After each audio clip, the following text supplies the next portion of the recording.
नमस्कार, मी दीपाली म्हात्रे. लोकमत फिल्मीमध्ये तुम्हा सगळ्यांचं मनापासून स्वागत आहे. बघताय तुम्ही आशू आणि नितीन माझ्यासोबत आहेत, कारण तुम्हाला माहितीच आहे नवीन प्रोमो आई कुठे काय करते मालिकेचा तुमच्यासमोर आलेला आहे आणि त्याच्यात तुम्हाला तुमच्या लाडक्या आशूची एक्झिट दिसते. पण नेमकं काय आहे, काय समोर येणार आहे, ट्विस्ट काय, विचारूया. दोघांचं स्वागत आहे लोकमत फिल्मीमध्ये. सगळ्यात आधी थँक्यू. बरं ओमकार, खरं तर खूप जणांचा प्रोमो पाहून शॉकिंग रिॲक्शन आहेत की आशूसारखा नवरा म्हणजे प्रत्येकीचं खरं तर स्वप्न होतं की असा सपोर्टिव्ह नवरा प्रत्येकाला मिळावा, आणि अचानक एका चांगल्या पॉईंटला तुझी एक्झिट होते. सो काय नेमकं कारण आहे? खरं तर आम्ही असं ऐकलं की ॲक्सिडेंट होतो आणि तुझी एक्झिट आहे, पण बऱ्याच जणांचे असे प्रश्न आहेत की आशुतोषला दुसरं काम मिळालं आहे म्हणून त्याची ही एक्झिट होते. नाही, खरं तर कारण का असं करायचं असतं तर आपण हे आधीच करता आलं असतं. आणि आई कुठे काय करते इतकी चांगली मालिका आहे की ती मालिका आणि माझं पात्र इतकं मला आवडतं आहे की दुसरं काम आलं या एका कारणासाठी मालिका सोडणं ही आत्ताची मी केलं नसतं. त्यामुळे असं नाही आहे, आत्ता आमच्या रायटर्स लेखकांच्या डोक्यात, चॅनलच्या डोक्यात, स्क्रीन प्ले रायटर जे आमचे त्यांच्या डोक्यात एक स्टोरीचा प्रवाह आहे. त्या फ्लोनुसार या घटना घडत आहेत.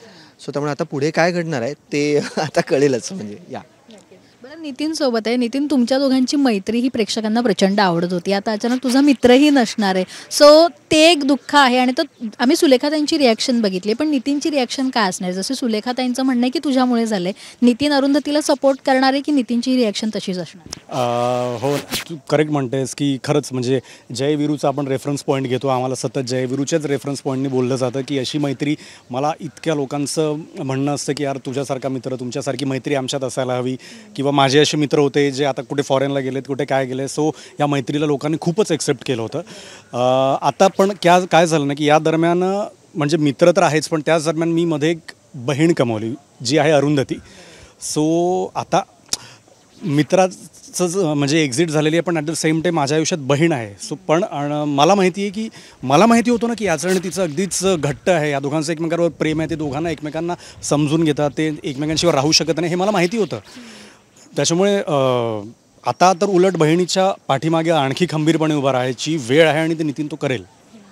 पण ओमकार, खरं तर तो म्हणजे काय म्हणतो, तो अजिबातच ब्लेम करत नाही अरुंधतीला की हे तुझ्यामुळे झालं छे.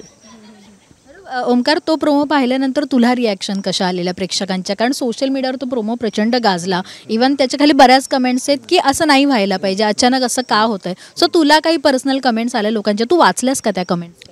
हो, मी काही कमेंट्स वाचल्या. अर्थातच आत्ता तू जसं म्हणते सोशल मीडियावर कमेंट्स आल्या तशाच मलासुद्धा आल्या. त्या थोड्या जास्त पर्सनल होत्या. मला पर्सनलवर त्या आल्यामुळे की असं कशामुळे घडतं आहे, आम्हाला खूप वाईट वाटतं आहे, हे खरं आहे का, मुळात असं घडणार आहे का, असं घडत असेल तर आम्हाला फार वाईट वाटेल, असं तुम्ही कशासाठी दाखवत आहात, आणि आशुतोषसारखं कॅरेक्टर आम्हाला खूप जवळचं आहे, आम्ही तुमच्यासाठी सिरियल बघत होतो आणि आम्हाला तुमचं काम खूप आवडतं, तर हे खरं नसावं असं आम्ही प्रार्थना करतो, असे बरेचसे मेसेजेस मला आले. सो असे खरं तर कमेंट्स आले. या नितीन, सुलेखाताईंचा दुसरा मुलगा म्हटलं तर त्यांनी तुला मानलं होतं. आशुतोष नंतर दुसरा मुलगा सुलेखाताईंचा तू होतास. आता ती जबाबदारी तुझ्या अंगावर येणार आहे का? आणि ते म्हणतात ना की घर, आता आशुतोष तर घरातनं निघाला आहे, पण आता तू सुलेखाताईंचे जास्त जवळ असणार आहेस, त्यांच्यासोबत तुझे सीन्स आता असतील. नेमकं पुढचं प्रेक्षकांना जाणून घ्यायचं की आता नितीन, सुलेखाताई आणि अनिश वगैरे ह्या सगळ्यांचं नेमकं पुढे कसं रिलेशन असतं? हो, खरं तर आय वुड से की हे कसं आहे ना की आपण हे जे युनिवर्स आहे हे काय म्हणतो कॉन्स्टंटली एक्सपांडिंग युनिवर्स आहे. सो पुढे काय होईल याच्या हजारो पॉसिबिलिटीज आहेत. सो त्याच्याबद्दल आता मला एक्झॅक्टली आय डोंट नो की काही सांगता येईल की नाही, पण मला असं वाटतं की आता ही वेळ आहे की तो सुलेखाताईंना पण सांगेल की अगं अरुंधतीचं यात काही चूक नाही आहे, किंवा आपण त्यांचं जे इतकं छान नातं होतं त्या नात्याला आपण काय म्हणतात इतक्या कडवट एंडवरती तू असं करू नको, हे तो समजवू शकतो. किंवा आता याचं एवढं जे बिझनेस अंपायर आहे, नाही म्हटलं तरी अरुंधती ते सांभाळायची. सो अर्थात हे सगळे कॉल्स बाहेरचे आहेत, पण लाईक आय सेड की हे युनिवर्स कॉन्स्टंटली एक्सपांडिंग आहे. सो पुढे काही पण होऊ शकतं. स्टोरीचंही तसंच आहे की स्टोरी पण पुढे जशी जाऊ, म्हणजे काय म्हणतात आपण नेऊ तशी जाऊ शकते.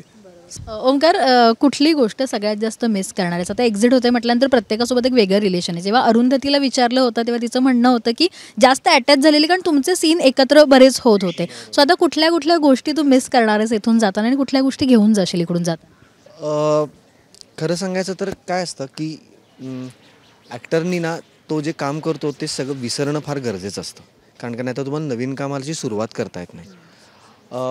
ऑब्व्हियसली पर्सनली खूप गोष्टी असतात. आपण एंटर होतो, आपण मेकअप रूममध्ये जातो, मेकअप करतो, मेकअप रूममध्ये कलिग्ज असतात, को ॲक्टर्स असतात, पण सीनच्या वेळेला येतो, सीनच्या इथे को ॲक्टर्स असतात, ती प्रोसेस असते, दिग्दर्शक असतात, दिग्दर्शक आपल्याला सीन सांगतात आणि आपल्याला माहीत नसणाऱ्या काही मोमेंट्स सीनमध्ये क्रिएट होतात. तर मला असं वाटतं की या ज्या ऑर्गॅनिक गोष्टी आहेत त्या मी मिस पण करेन आणि मी त्या घेऊन जाईन असं मला वाटतं. तू आशूची कुठली गोष्ट मिस करशील, म्हणजे आशू हे कॅरेक्टर म्हणून पण तू कुठली गोष्ट मिस करशील, आणि ओमकार म्हणूनही तुला तुमचं दोघांचं एक वेगळं बॉन्डिंग झालं असेल मित्र म्हणून, सो काय नेमकं मिस करशील दोघांमधलं? ॲज अ आर्टिस्ट म्हणजे किंवा आशुतोष म्हणून मी हे म्हणेल की तो ना एक काय म्हणतात फार सपोर्टिव्ह ॲक्टर आहे. त्याच्या मनात इन्सिक्युरिटीज नाही आहेत कुठल्या, म्हणजे की पुढच्या ॲक्टरला घेऊन किंवा काय. सो त्याच्यामुळे काय होतं की ते पण एक कारण आहे की आमचे जे सीन्स लोकांना आवडायचे की म्हणजे असं इन्सिक्युरिटी नव्हती की तू खातो का सीन, मी खातो का सीन, असं कधी होत नव्हतं. सो ती इन्सिक्युरिटी नसल्यामुळे ते एक मिस करीन. आणि ओमकारचं म्हटलं तर त्याचे जोक्स, त्याचे किस्से, एक शब्द पडू देत नाही तो. एक चालू झालं की त्याच्यावरनं तो आणखी 10 किस्से सांगतो, हसत असतो. म्हणजे मी त्याला अर्थात जाऊ नाही मी त्याला म्हणतो आमच्या सेटवरचे पुलं म्हणतो मी त्यांना, कारण त्याचे इतके छान क्रिस्पणे मस्त जोक्स असतात, सुचतात त्याला वेळेवरती ऑन द स्पॉट चालू असं आहे, त्याच्या मनात अजून काहीतरी आलं असेल आता. सो ते मी मिस करेन, डेफिनेटली मिस. ओमकारची ही साईड आम्हाला माहीत नव्हती जी आता नितीनने आम्हाला सांगितली. ओमकार, म्हणून मुद्दाम मी सांगितली. आता या सिच्युएशनला काय सुचलंय? तू जसं म्हणतो की प्रत्येक शब्द पडू देत नाही तू, काय सुचलं तुला की हा इंटरव्ह्यू लवकर संपला तर बरं, आता हे काय काय विचारताय त्याची भीती वाटायला लागली.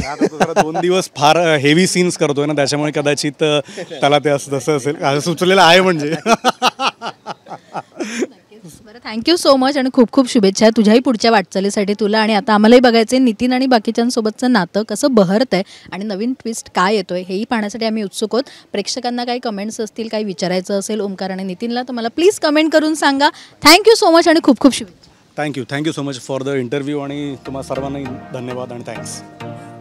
Thank you so much.